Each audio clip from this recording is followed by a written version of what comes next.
Hello friends, ಇವತ್ತು tasty egg curry recipe ಹೇಗೆ ಮಾಡೋದು ಅಂತ ನೋಡೋಣ. ಒಂದು ಪ್ಯಾನ್ನಲ್ಲಿ 1 ಟೇಬಲ್ ಸ್ಪೂನ್ ಆಯಿಲ್ ಹಾಗೂ ಬಟರ್ ಹಾಕಿ ಅದು ಕಾದ್ಮೇಲೆ ಚಕ್ಕೆ, ಮೆಣಸು, ಏಲಕ್ಕಿ, ಲವಂಗ, ಗಸಗಸೆ ಹಾಗೂ ಮೆಣಸಿನ್ಕಾಯಿ ಹಾಕಿ ಫ್ರೈ ಮಾಡ್ಕೊಳ್ಳಿ. ಬೆಳ್ಳುಳ್ಳಿ, ಶುಂಠಿ ಹಾಕಿ ಫ್ರೈ ಆದಮೇಲೆ 2 ಈರುಳ್ಳಿ ಹಾಕಿ ಫ್ರೈ ಮಾಡ್ಕೊಳ್ಳಿ. ಈಗ ಗೋಡಂಬಿ ಸ್ವಲ್ಪ ಹಾಗೂ ಟೊಮೊಟೊ ಹಾಕ್ಕೊಂಡು ಉಪ್ಪು ಸ್ವಲ್ಪ ಹಾಗೂ ಖಾರದ ಪುಡಿ ಹಾಕ್ಕೊಂಡು ಫ್ರೈ ಮಾಡ್ಕೊಳ್ತಾ ಇದ್ದೀನಿ. ಇದು ಫೈನ್ ಆಗಿ ಫ್ರೈ ಆದಮೇಲೆ ಇಲ್ಲಿ ಪೇಸ್ಟ್ ಆಗಿ ನಾವು ಗ್ರೈಂಡ್ ಮಾಡ್ಕೊಳ್ಬೇಕು. ಈಗ ಒಂಚೂರು ಆಯಿಲ್ ಹಾಕ್ಕೊಂಡು ನಾನಿಲ್ಲಿ ಮೊಟ್ಟೆನ ಚಿಕ್ಕ ಚಿಕ್ಕ ಪಾರ್ಟ್ಸ್ ಆಗಿ ಕಟ್ ಮಾಡ್ಕೊಳ್ತಾ ಇದ್ದೀನಿ. ಇಲ್ಲಿ ನಾನು ಉಪ್ಪು ಸ್ವಲ್ಪ ಖಾರದ ಪುಡಿ ಹಾಗೂ ಅರಿಶಿನ ಪುಡಿ ಹಾಕ್ಕೊಂಡು ಇಲ್ಲಿ ಆಯಿಲ್ನಲ್ಲಿ ನಾನು ಮೊಟ್ಟೆನ ಹಾಕ್ಕೊಳ್ತಾ ಇದ್ದೀನಿ.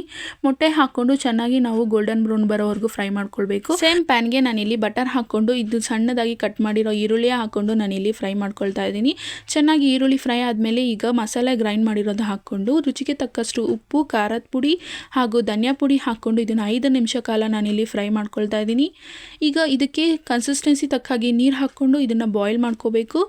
ಬಾಯ್ಲ್ ಆದಮೇಲೆ ನಾನಿಲ್ಲಿ ಫ್ರೆಶ್ ಕ್ರೀಮ್ 2 ಟೇಬಲ್ ಸ್ಪೂನ್ ಹಾಕ್ತಾ ಇದ್ದೀನಿ ಹಾಗೂ ಕಸ್ತೂರಿ ಮೇಥಿ ಹಾಗೂ 1 ಸ್ಪೂನ್ ಗರಂ ಮಸಾಲ ಹಾಕಿ ಮಿಕ್ಸ್ ಮಾಡಿ ಇದನ್ನು 5 ನಿಮಿಷಗಳ ಕಾಲ ನಾನು ಫ್ರೈ ಮಾಡಿಕೊಂಡು ಈಗ ಮೊಟ್ಟೆ ಹಾಕ್ಕೊಂಡು ಮಿಕ್ಸ್ ಮಾಡಿಕೊಂಡು ಸ್ವಲ್ಪ ಕೊತ್ತಂಬರಿ ಹಾಕಿದರೆ ಈಗ ready to taste egg curry.